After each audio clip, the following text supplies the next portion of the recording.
life can throw you some curves. And it's not just the things that you see coming, but sometimes it's the things that you didn't see coming that hit you out of nowhere, that set you back in such a way that it seems like you can't get over. I was in my comfort zone. I was doing just enough to get by. I was working on a job. They paid me just enough to keep me from quitting, and I worked just hard enough to keep from getting fired. I was parked. I knew I could do more. But when my mama died, it took something out of me. When I went through a divorce, it took something out of me. When my best friend died, it took something out of me. I paused, and somebody said that life is like an onion. You have to peel it one layer at a time, and sometimes you cry. Life's gonna happen to you when you have a dream. You're gonna get slapped around, and don't take it personal. Don't ask, why did this have to happen to me? Why not you? Who would you suggest? You want to give us some names, some email addresses? And don't tell everybody. 80% don't care, and 20% glad it's you. It's called life. Suck it up and move on. Get over it. No one's coming to save you. No one's coming to save you. The only person that's going to make a drastic change in your life, whether that's physically, mentally, emotionally, spiritually, the only person that is going to dig you out of your hole is who? You. You have to do it for you. You've got to become courageous to stand up within yourself, to face it and step forward.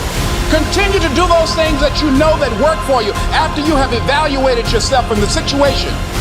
Continue to move. Stay busy, stay busy, stay busy. It's not easy, but through practice and practice and practice, practice makes improvement. You have absolutely nothing to do with what happened to you. It's not your fault. But if I come back a week later, you still on the ground. If I come back a year later, you still on the ground, that's your fault. If you get knocked down, there's nothing you can do about it. But getting back up has every single thing to do with you. And you will promise me that from this day forward, you will not be defeated.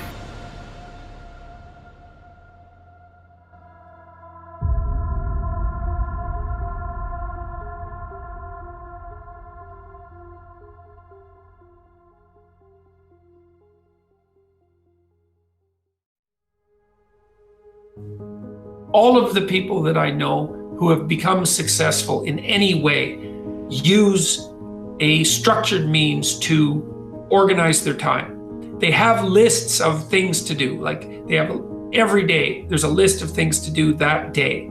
Every week, there's a list of things to do that week. Every month, there's a list of things to do that month. You know, at every level of temporal resolution, there's a sequence of plans. And those plans are implemented on a day-to-day basis. You cannot be, and successful isn't the right way of thinking about it, because I'm not thinking about, I'm not really thinking about rising up the corporate ladder. You know what I mean? And that's sort of what success has come to mean in our culture. That isn't what I mean.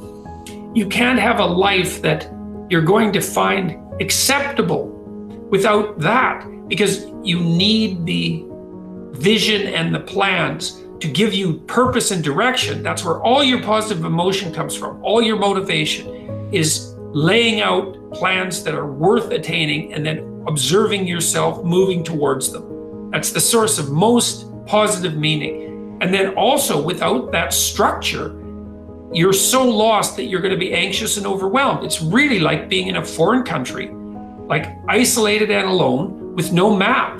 I don't know where the hell I am. I don't know what the hell I'm doing. The rains are going to come, the storms are going to come, and maybe it's winter, and I don't know where I am or where I'm going. If you want to build a winning attitude, you need to take time, and this is probably going to surprise you based on what you've heard me say so far, but you need to take time to be quiet. You need to do it at least 4 or 5 times a week. A lot of people say, well, that guy keeps talking about time for this and time for that. I don't have time for all of these things. Let me tell you how you can create an extra 3 hours every day of your life, guaranteed.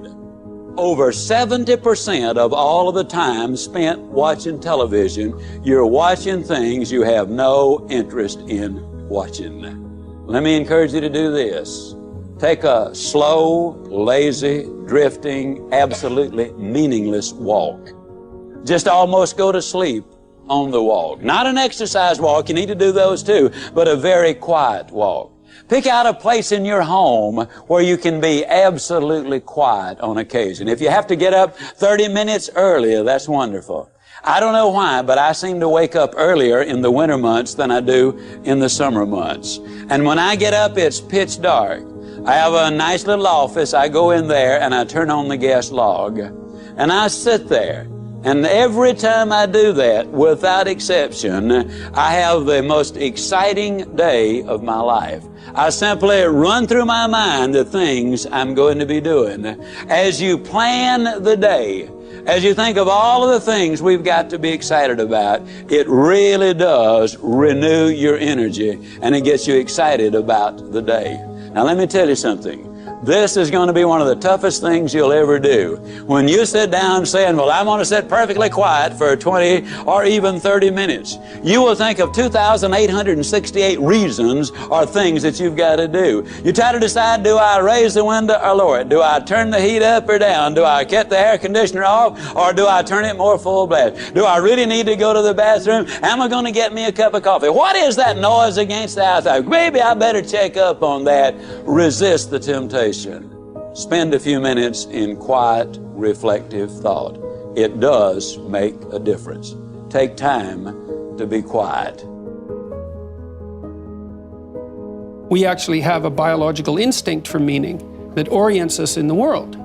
And that instinct manifests itself when we place ourselves in a position in the world where we're competent, where what we're doing is working, so that we're not too terrified and anxious, but also while we're simultaneously advancing ourselves and improving our ability to cope with the world. So for example, if you watch an athlete, a high-level athlete, who's at the peak of his or her performance, you see someone who's extraordinarily practiced at what they're doing and has developed the expertise necessary to do it. But then you also see them push themselves on that developmental edge to make themselves just that much better. And that function is associated with an intrinsic sense of meaning. And whenever you see anyone manifest that, you are automatically drawn to it. You see that when an actor pushes him or herself beyond their limits. You see that when someone speaks extemporaneously and manages it extraordinarily well. And I'm trying to help people understand that this meaning is a true phenomenon. It's not a secondary thing. And also to point out that most of the time, that meaning is associated with the adoption of responsibility. Well, you know, there are remarkable people who come into the world from time to time, and there are people who do find out over decades-long periods what they could be like if they were who they were, if they spoke their being forward. And they get stronger and stronger and stronger, and we don't know the limits to that. We do not know the limits to that.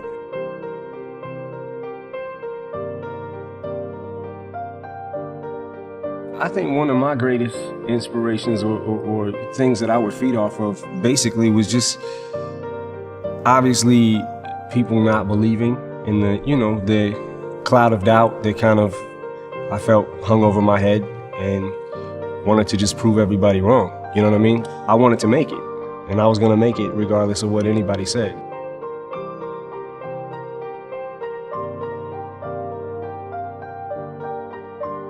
I outlasted the pain. When I was sleeping in those abandoned buildings, I kept telling myself, one day you'll be a homeowner. Every time I walked into that abandoned building,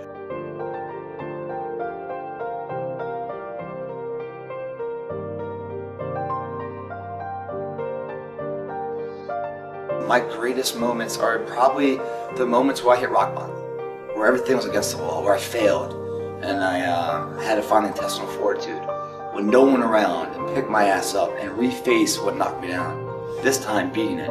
It's those moments in life that really build character. It's not the titles, it's not when the crowds are cheering, it's when no one's cheering. Who are you?